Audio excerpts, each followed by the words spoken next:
Então, chegamos aí aos finalmente. Finalmente nós vamos aí verificar um pouco mais no detalhe sobre como preencher a nossa análise preliminar de risco.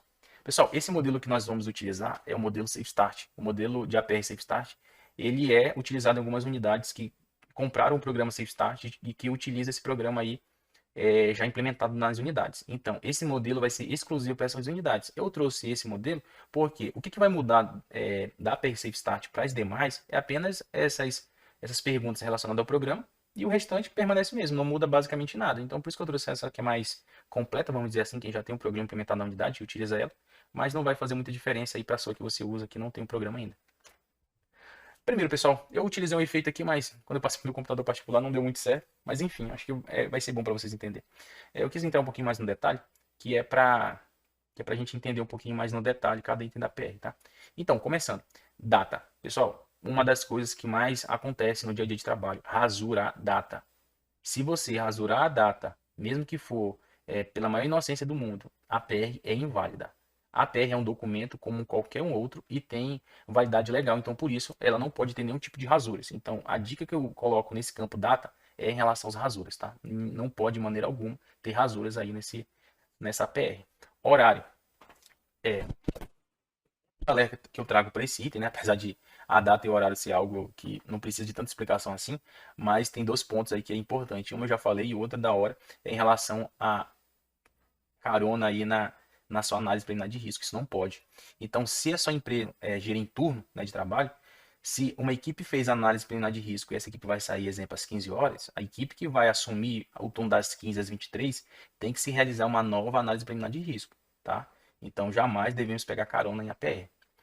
Esse segundo item acima vai ser a empresa, né? A empresa de vocês, pode ser empresa terceira, no caso aí vocês vão estar descrevendo, ou se você for próprio, você vai pôr o Votorantim.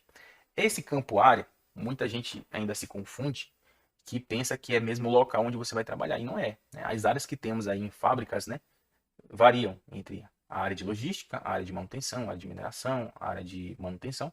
Então essas áreas aí vocês vão estar marcando. Você pode colocar uma barra e descrever também o local onde você vai trabalhar, não tem problema nenhum, tá? Então tem espaço na peça suficiente para você fazer essa descrição aí mais detalhada.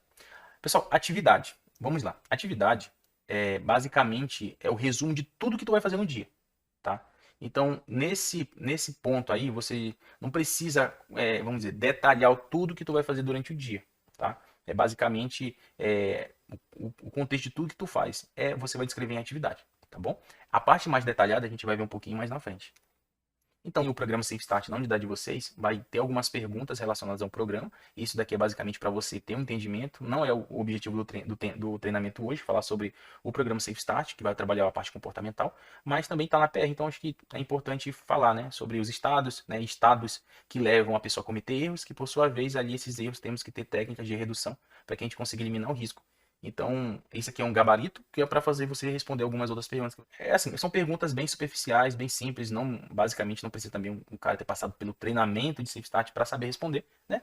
Basicamente pergunta se você está com pressa, você vai marcar sim ou não, tá? Se você marcar sim, você não precisa marcar ou não, ou vice-versa.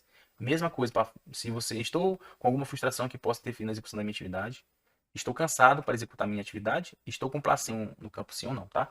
E é importante ressaltar que caso algum desses itens você responda não, é obrigatório, presta bem atenção, pessoal, obrigatório você exercer seu dever de recurso, tá? Não pode trabalhar caso você identifique em si ou no trabalho de vocês, coletivo, algum item desse como não, tá? Em seguida, tem outras perguntas pessoais, tá? É pergunta pessoal, né? E tá bem entre aspas, bem destacada ali, ou da equipe, tá? Então, se você for fazer um trabalho individual, exemplo, um carinha que vai operar empilhadeira, sempre coloque basicamente uma das atividades que tem em toda a operação, tanto de fábrica como CD operador de empilhadeira. Então, por isso que eu sempre uso como exemplo. Sinto-me bem para executar atividade, as pessoas sabem onde eu estou, sei como proceder em caso de emergência, inspecionei minhas ferramentas, estou capacitado e qualificado para executar atividade, conheço a atividade a ser executada, a rota de fuga e ponto de encontro e sei onde estão. Então, assim, perguntas elas sejam feitas para todo o time no momento que a atividade for coletiva. E mais uma vez, se caso alguma dessas respostas for não, tem que se exercer o dever de recusa, beleza? Bom, nesse segundo passo, ele vai falar sobre a emissão de PT, tá? Muita gente se confunde nessa parte. Em que parte? A pergunta ela é bem clara, pessoal. Há necessidade de emissão a emissão de permissão de trabalho, no caso as PTs, né? Para quem passou por integração sabe o que é uma PT, que é uma permissão de trabalho para as atividades que têm um alto risco, para o início das atividades. Se você responder sim, né? Se vai ter uma necessidade de você ali emitir uma PT, você vai marcar aí embaixo qual tipo do trabalho de alto risco você vai fazer. No caso, vou subir em altura, vou fazer um içamento de carga, uma escavação, aí você vai marcar ali qual dessas atividades você vai estar realizando a PT e, claro, você tem que ter ela antes de começar o trabalho. Caso você responda não, não precisa marcar nenhum campo abaixo, tá? Nota, é importante lembrar que a logística, ela não precisa de emissão de PT, tá? Para trabalho em altura. Por que não precisa? Porque lá na nossa matriz de risco, nós fazemos mitigação ou substituição desse documento, né? Através da nossa LPP, que é a nossa lição passo a passo. Então, todo profissional que trabalha em altura para atividades rotineiras de logística, exemplo, lonamento de caminhão e amarração de carga, quando houver necessidade, tem uma LPP para todos os tipos de atividade, tá? Caso isso mude, tem sim necessidade. Um exemplo, o colaborador vai ter necessidade de subir em cima de um telhado para fazer limpeza.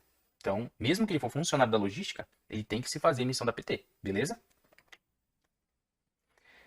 A necessidade de bloqueio para o início da atividade. Então, pessoal, acredito que todo mundo conhece o PD 222, desde a sua aplicabilidade. Acho que a gente não vai aprofundar muito no tema, mas basicamente, se você for fazer bloqueio e for cumprir aí o procedimento de PD 222, né? Isso aí vai variar de acordo com o trabalho que vocês vão fazer. Vocês vão marcar sim ou não, tá? É bem simples.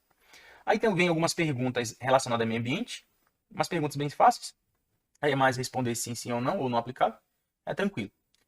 E mais uma vez, né, repete essa pergunta. Caso alguma dessas respostas for não, tem que se fazer, exercer o dever de recusa. Né? Algumas dessas atividades não vão ter no desenvolvido trabalho de vocês, então basta não colocar não aplicável que não tem necessidade de se exercer o dever de recusa. Beleza?